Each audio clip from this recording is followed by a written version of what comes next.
Hey guys, and welcome to or back to the Paws in Pursuit podcast with your host, Summer Clark. So this week I have probably a bit shorter episode for you. It is currently Tuesday and this podcast goes up tomorrow on Wednesday. Because of back happening at the weekend, obviously I have not had a lot of time on my hands. So here we are. It is currently, 6:30 p.m.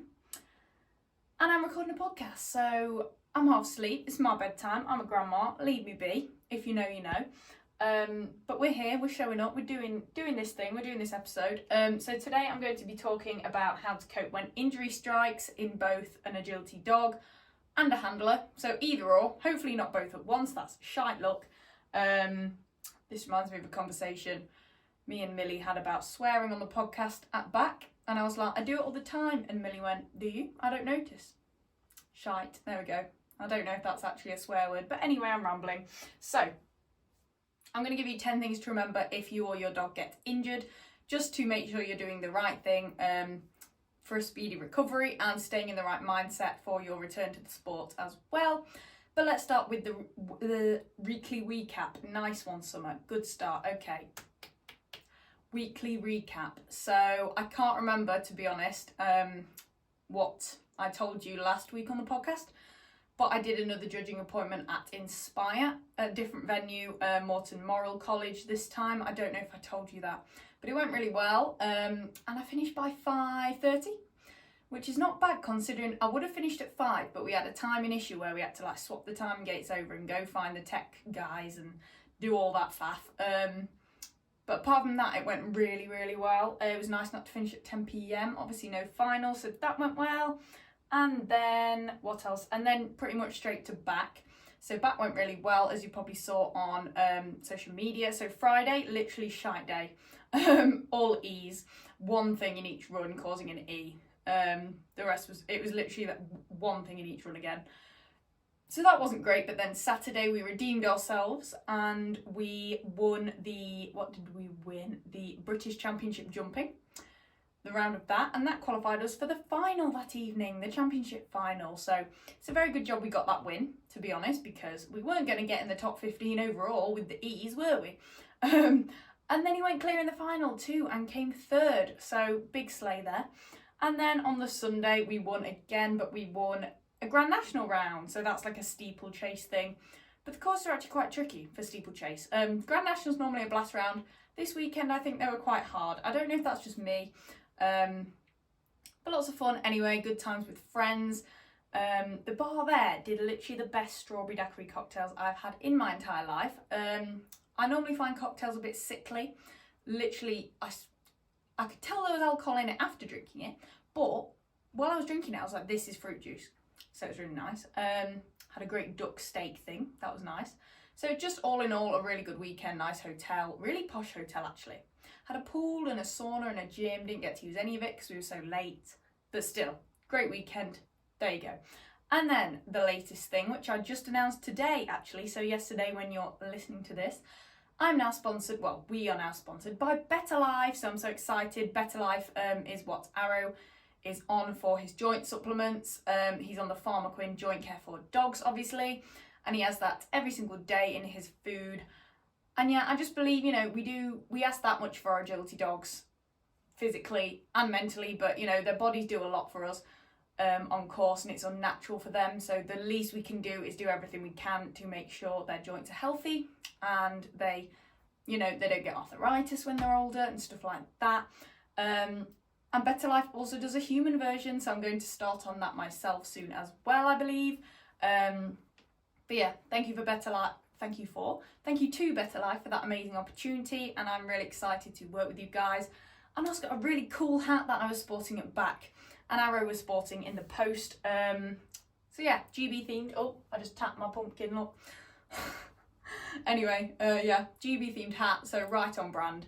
But without further ado, let's get into the actual meat of the episode. I'm never going to say that again, that was weird. Now, I would just like to take a minute to introduce you guys to the podcast sponsor, Huel. So here I have one of the ready to drink Huel meals, the berry flavour. Huel ready to drink is a meal in a bottle with over 20 grams of protein. It really is the perfect meal for when you are on the go. You don't need to sacrifice convenience or nutrition, you can have both with ready to drink. Each serving has 26 vitamins and minerals. This means every bottle of ready to drink has 175 health benefits. It is made from natural ingredients such as coconut, sunflower seeds, tapioca, pea protein, flax seeds and hemp seed protein. Every meal is vegan and it has no gluten, no palm oil, no GMO, no lactose and no animal products whatsoever. It comes in 8 delicious flavours including iced coffee caramel and strawberries and cream, as well as the classics like vanilla, chocolate and banana. It is absolutely delicious and just tastes like a milkshake. It is widely sold in supermarkets, petrol stations and corner shops around the UK, and it can be conveniently purchased online. I found out about Huel because I was looking for a product that would give me all the nutrients that I need while travelling to events and staying over at competitions and training events. So when it's time to refuel and have a meal, I can just drink a ready to drink Huel product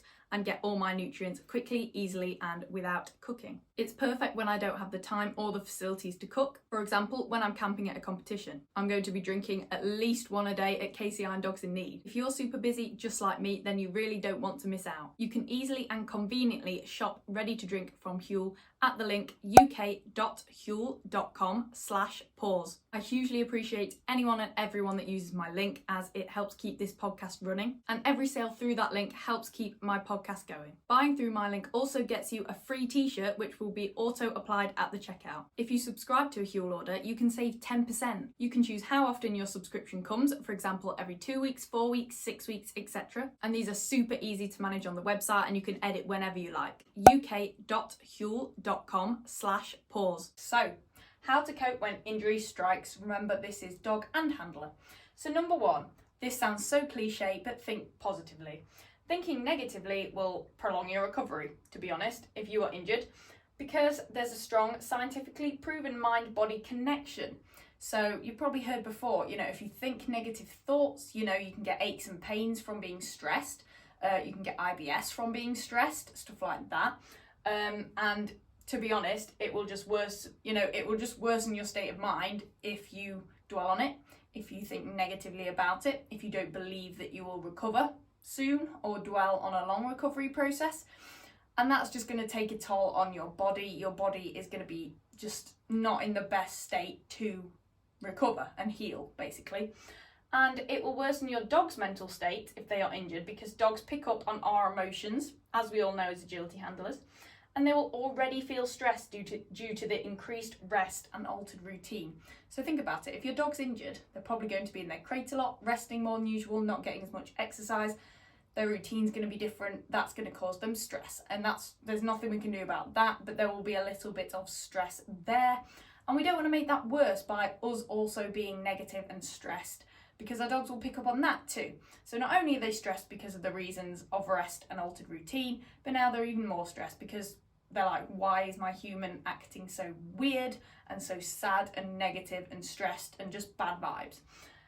So either way, just try to think positively and it will help either you or your dog recover. So number 2, concentrate on what you can control. So this is really important, really hard though, like really, really hard. I'm not saying I'm great at all of these things, but you need to focus your energy into the things you can do to speed up recovery. So things include nutrition, rest, and consistency of treatment. So you can't control the fact that the injury has happened, so there's really no point dwelling on it for long. Just put all your energy, say, you can't do agility now because you're injured. Focus all your, and for me, it'd be, I can't lift weights and go to the gym. So all the things I love would go out the window, but I can focus my energy on the other things, like nailing my nutrition so that my body is healthy and I'm feeling good. And, I can maintain my weight and stuff like that. And rest, you can make sure you're getting appropriate rest, because as any fellow gym people out there know, rest is just as important as the exercise and the working out and the training. Without adequate rest, there is no point really training anyway, because your body's just going to shut down and break anyway. So really focus on getting good rest, your sleep. Make sure you've got your comfy pillows, all those things, to make sure you're sleeping really well. Get to bed, if you don't already have one, create a good sleep schedule. So go to bed on time at the same time every day and wake up at the same time and stuff like that. Just make sure you're nailing your rest. And consistency of treatment. So if you've been to the doctor or physio, they've given you a treatment plan like heat pads or exercises. Make sure you're doing that well every time that you're meant to. So for example, every day. And really focus your energy into basically nailing your treatment plan, because that will, at the end of the day, speed up your recovery. So number 3 is seek professional help. If you are injured, like I just said, go to the doctor, a physio, chiropractor or specialist. And obviously if your dog is injured, go to the vet, a physio or massage therapist, for example. These professionals will be able to assess the injury and give you a treatment plan. So at the end of the day, we can't self-diagnose, give our own prognoses, give our own treatment plans. That's not how it works. We simply don't have the knowledge. So we need to seek professional help, and these people who are trained in this field can assess the injury, tell us what it was, tell us potentially how we did it if we don't already know, give us, how long recovery will be and what we need to do, more importantly, to treat the injury and recover from it. So, like I said, that will alleviate the stress as well of us not knowing what we're doing, because we know what we're doing, because we've just been told by someone who is a professional in the field. So that is huge, that one. So number 4 is be consistent with treatment and recovery. So if yours or your dog's physio tells you to perform a set of exercises every day, for example, like I just mentioned, I lost my train. I lost where I am. Oh yeah. Do it without fail and don't skip a day. Not following the advice of a professional will prolong recovery. So don't get lazy with it. Don't get disheartened if it's not working as fast as you wanted it to. And even though, these professionals are professionals, they're also not robots, and they can't see into the future, so they can give you what they think will be the outcome and timescale and stuff. But it may be longer, it may be shorter, it may be different for different individuals. But just be consistent with it and just trust the process and let time do its thing. And as long as you're doing what they tell you to do, then it will happen eventually. Okay, so you've just got to make sure that you are consistent with recovery, like you would be consistent with your agility training, for example. So number 5, this is a bit more of a fun one, stay in the game. Use this downtime to study the theory of agility, for example, course design and training methods. So, this will prevent you from feeling out of your depth when you return to the sport. And in fact, you're likely to actually return with more knowledge and understanding than before. So instead of having ages off agility, because you're injured, while you recover, try and keep in the mindset of an agility handler. Study courses, course design. If you're going to an event next year or the year after or whatever that certain judges will be at, look at their courses. That will also give you a goal to work towards, something to look forward to and push you forward, and just make it a little bit nicer. But like I said, you could actually try going back thinking, I'm going to go back to agility, knowing more about agility and handling methods and training methods and stuff to put in practice for when I get back. And the same goes for, if you're injured, you can still do little training bits with your dog at home unless your entire body is injured. Like you can sit there with your treats or your toy and just train new tricks, stuff like that. Keep your dog's head in it, and try new training methods and stuff like that. So that is something that you need to be in a good headspace to do that. But yeah, focus on stuff like that to stay in the game.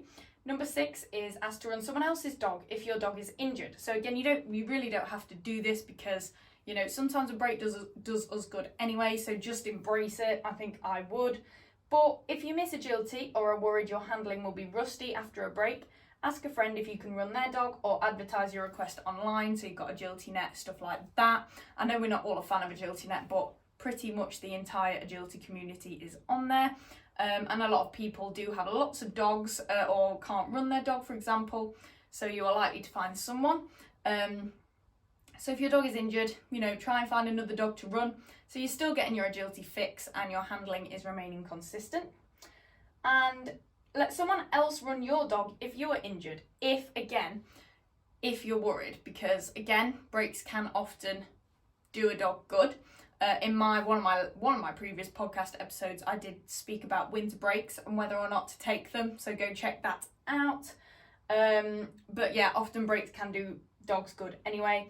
But if you're really worried that your dog's training will decline or they will return to the sport with a dangerous amount of enthusiasm after a break, ask your trainer or a friend to run them for you.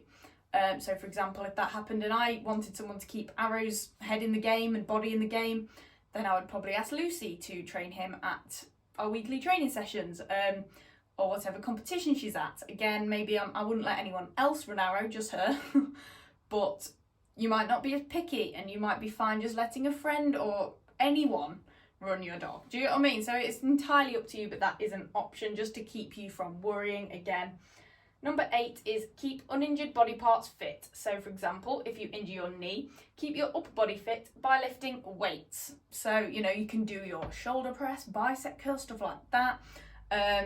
You can even do like pull-ups, press-ups, anything like that, just to keep the rest of your body fit, supple, so you don't go back to exercise feeling drained, fatigued, weak, stuff like that.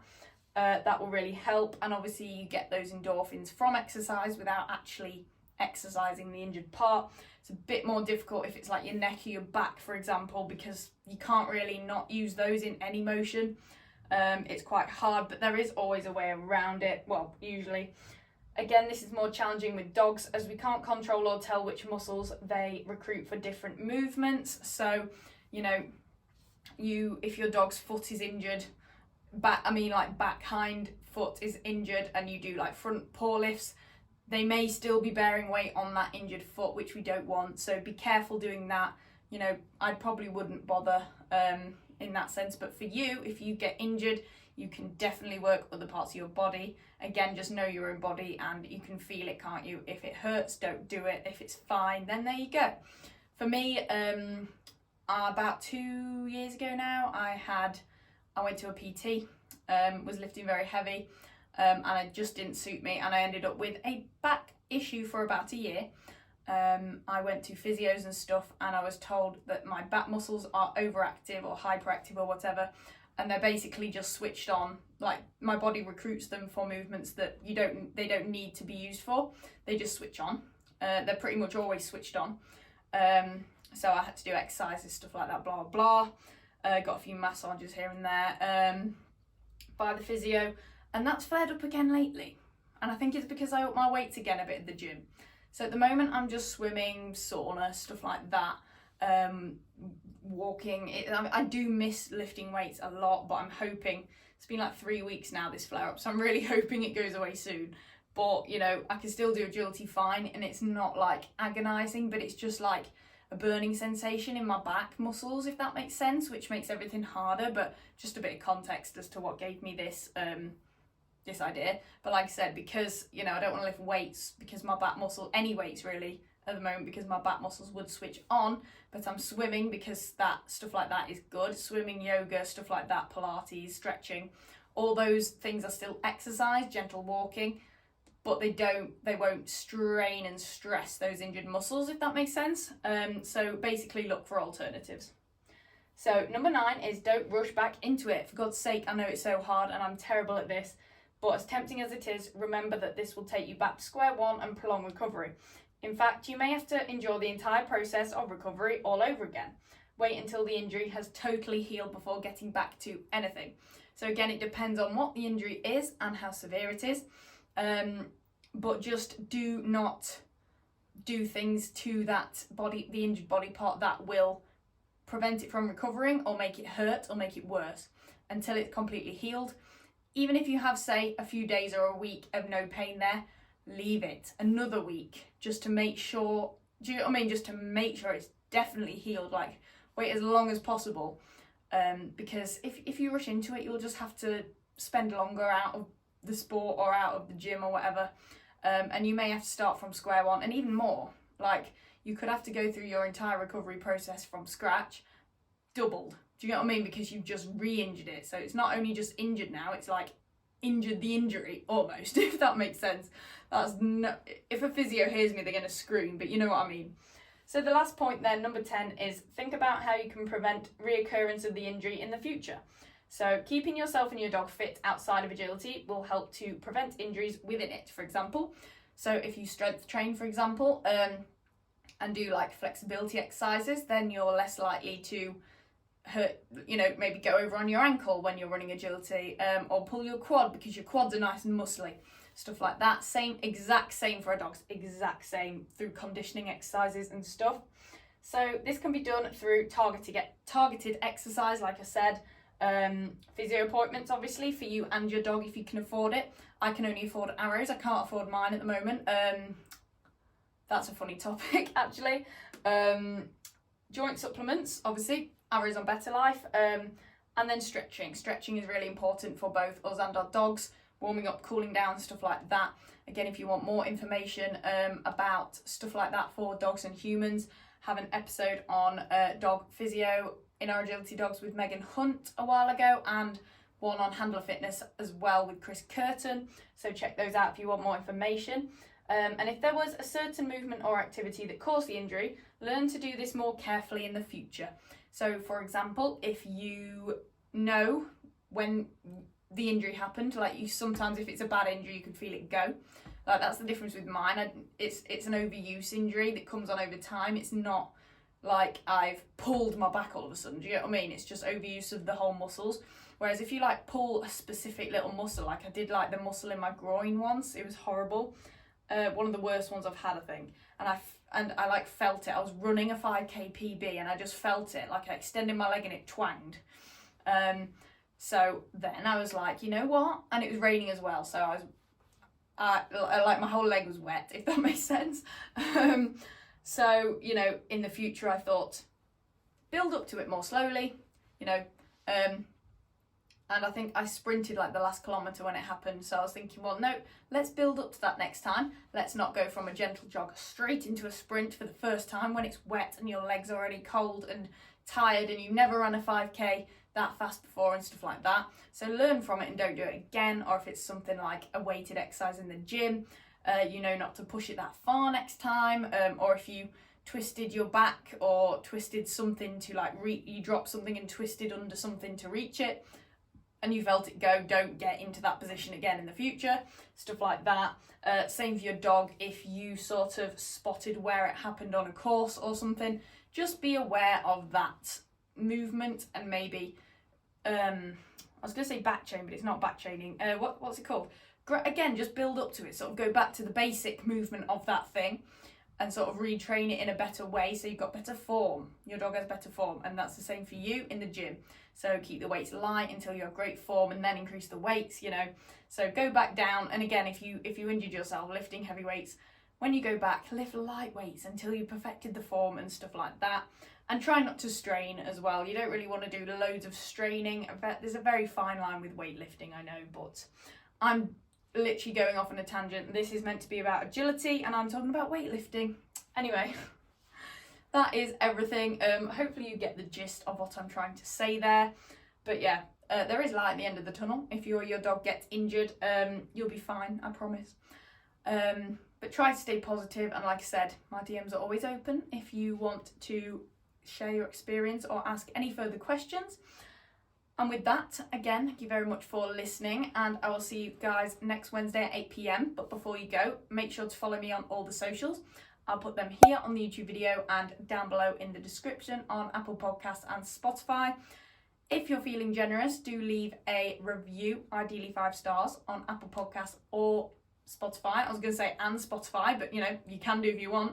And I think that's it. Use my Huel link, skip back to the start of this video if you want some Huel discounts and free goodies there, and I will see you guys next week. Bye.